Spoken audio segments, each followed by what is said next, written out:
Le vacarme de la ville couvrait le silence des âmes perdues. Dans un coin de rue, Zina, 6 ans, tremblait sous une chemise trop grande. Abandonnée, sans souvenir clair ni noms en bouche, elle fut prise en charge par l'orphelinat du quartier Bel-Air. Personne ne vint la réclamer. Quelques semaines plus tard, un couple aisé, les Ballot, adopta la petite. Elle entra dans une maison luxueuse de Monteluna, quartier des puissants. Là-bas, les murs étaient hauts, les tapis épais, les visages froids.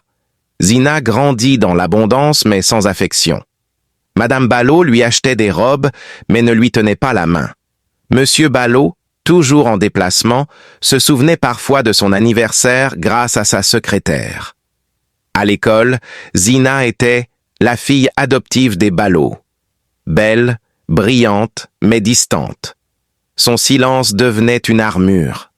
La seule chaleur venait de sa voix intérieure et de son vieux journal intime qu'elle cachait sous son oreiller. À 14 ans, Zina commença à douter. Elle surprit une conversation entre Madame Ballot et Tata Clara. On ne doit jamais lui dire. Elle n'a pas besoin de savoir d'où elle vient. C'est mieux ainsi. Ces mots plantèrent une graine d'angoisse dans son cœur. À 16 ans, Zina reçut une enveloppe anonyme. À l'intérieur, une photo déchirée d'elle enfant dans les bras d'une femme noire au sourire éclatant. Derrière la photo, une adresse dans un quartier populaire de la ville. Un jour, elle s'y rendit en cachette. Elle y découvrit un petit salon de coiffure délabré mais vivant. Une femme âgée, aux traits familiers, la fixa longuement. « Zina » souffla-t-elle. C'était sa tante biologique, Awa. Awa raconta l'histoire oubliée. Sa sœur, la mère de Zina, était morte dans un incendie suspect.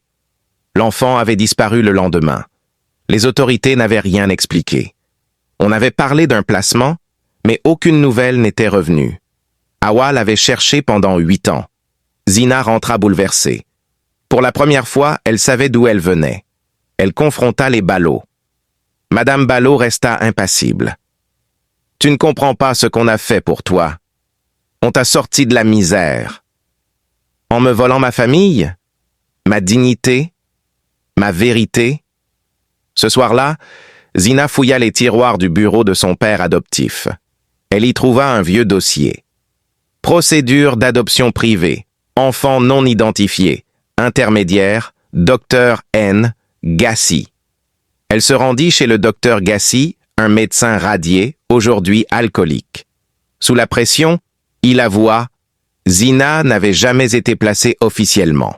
Elle avait été vendue à des familles riches en échange d'un don. Les Ballot avaient donc payé pour l'avoir, un trafic d'enfants déguisé. Zina porta plainte. Elle fut immédiatement rejetée par les Ballot, expulsée de la maison, ses affaires jetées dans des sacs en plastique. Ils coupèrent les vivres, annulèrent de son inscription à l'université. Zina retourna vivre chez sa tante Awa. Dans la modestie, elle retrouva une chaleur inconnue.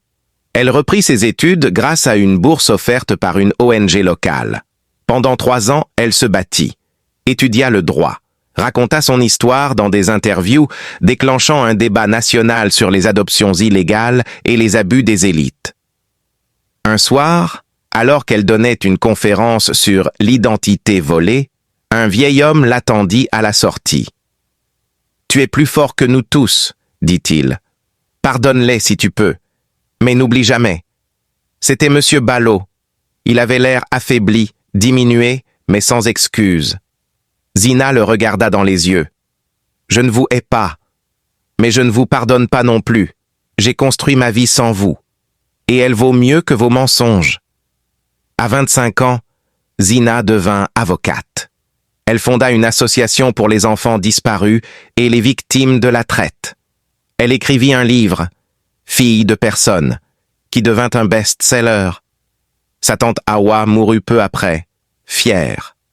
Zina adopta plus tard une petite fille abandonnée comme elle, mais cette fois, légalement, avec tendresse. La boucle était bouclée. Elle n'était plus l'enfant trouvé. Elle était Zina, forte, entière, libre.